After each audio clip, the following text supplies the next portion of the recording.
Beginilah pula firman Tuhan kepadaku. Pergilah membeli buli-buli yang dibuat dari tanah. Lalu ajaklah bersama-sama engkau beberapa orang tua-tua bangsa itu, dan beberapa orang imam yang tertua. Kemudian berangkatlah ke lembah Ben Hinom yang di depan pintu gerbang Beling. Serukanlah di sana perkataan-perkataan yang akan kusampaikan kepadamu. Katakanlah, dengarlah firman Tuhan, hai raja-raja Yehuda dan penduduk Yerusalem. Beginilah firman Tuhan semesta alam, Allah Israel. Sesungguhnya aku akan mendatangkan malapetaka kepada tempat ini, sehingga telinga orang yang mendengarnya mendenging. Sebab mereka telah meninggalkan aku, telah memberikan tempat ini kepada Allah asing, dan telah membakar korban di sini kepada Allah lain yang tidak dikenal oleh mereka sendiri dan oleh nenek moyang mereka dan oleh raja-raja Yehuda. Mereka telah membuat tempat ini penuh dengan darah orang-orang yang tidak bersalah. Mereka telah mendirikan bukit-bukit pengorbanan bagi Baal untuk membakar anak-anak mereka sebagai korban bakaran kepada Baal. Suatu hal yang tidak pernah kuperintahkan atau kukatakan, dan yang tidak pernah timbul dalam hatiku. Sebab itu sesungguhnya waktunya akan datang, demikianlah firman Tuhan, bahwa tempat ini tidak akan disebut lagi Tofet dan lembah Ben Hinom, melainkan lembah pembunuhan. Aku akan menggagalkan rancangan Yehuda dan Yerusalem di tempat ini. Dan aku akan membuat mereka rebah oleh pedang di depan musuh mereka, dan oleh tangan orang-orang yang ingin mencabut nyawa mereka.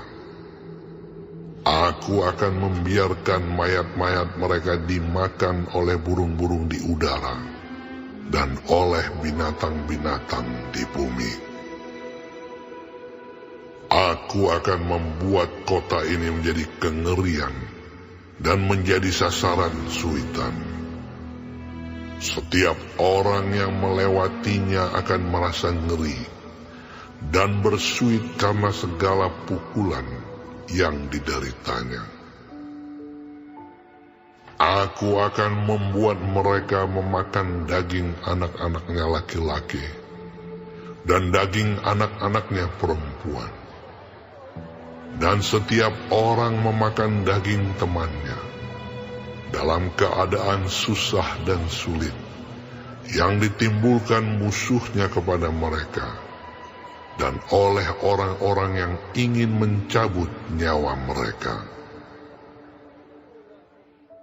Selanjutnya pecahkanlah buli-buli itu di depan mata orang-orang yang turut bersama-sama engkau.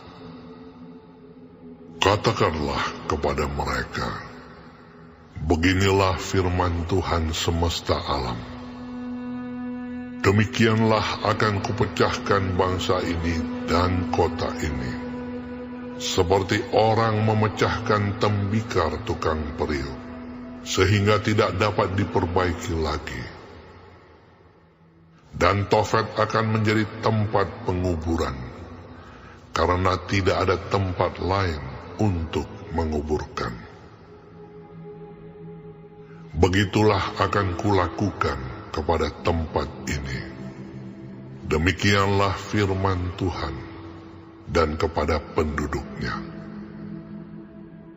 Aku akan membuat kota ini seperti Tofet.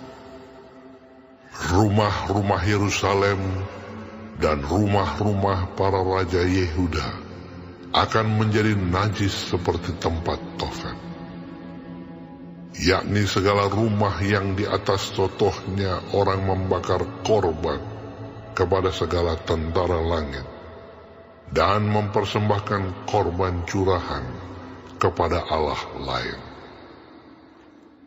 Ketika Yeremia pulang dari Tofet, kemana Tuhan telah mengutusnya untuk bernubuat, berdirilah ia di pelataran rumah Tuhan dan berkata kepada segenap orang banyak, Beginilah firman Tuhan semesta alam, Allah Israel. Sesungguhnya Aku akan mendatangkan ke atas kota ini dan ke atas segala kota sekitarnya seluruh malapetaka yang telah kukatakan akan menimpa mereka. Sebab mereka berkeras kepala dan tidak mendengarkan perkataan-perkataanku.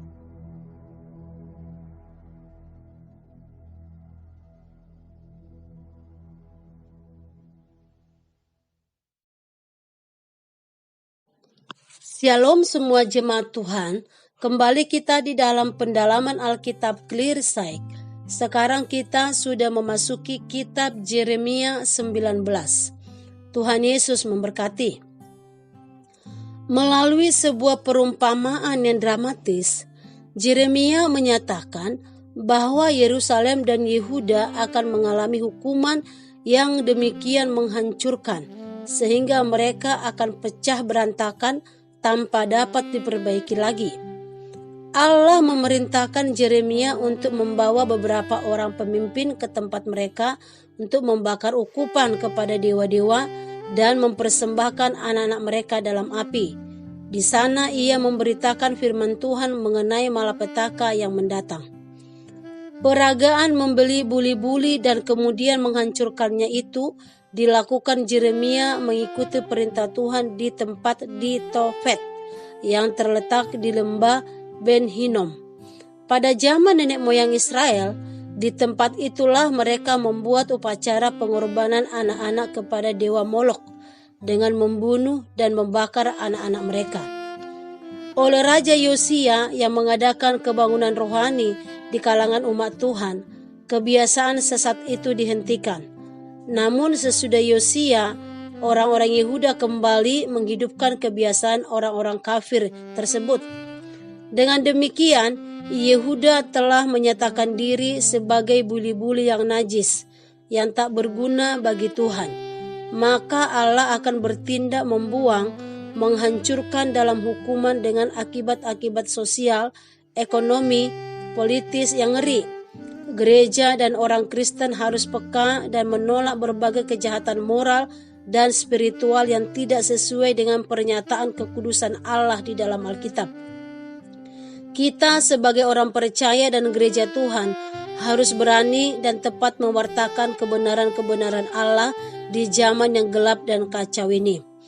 Jika orang Kristen pun turut dalam perbuatan kegelapan, harapan apa lagi yang dapat kita pegang?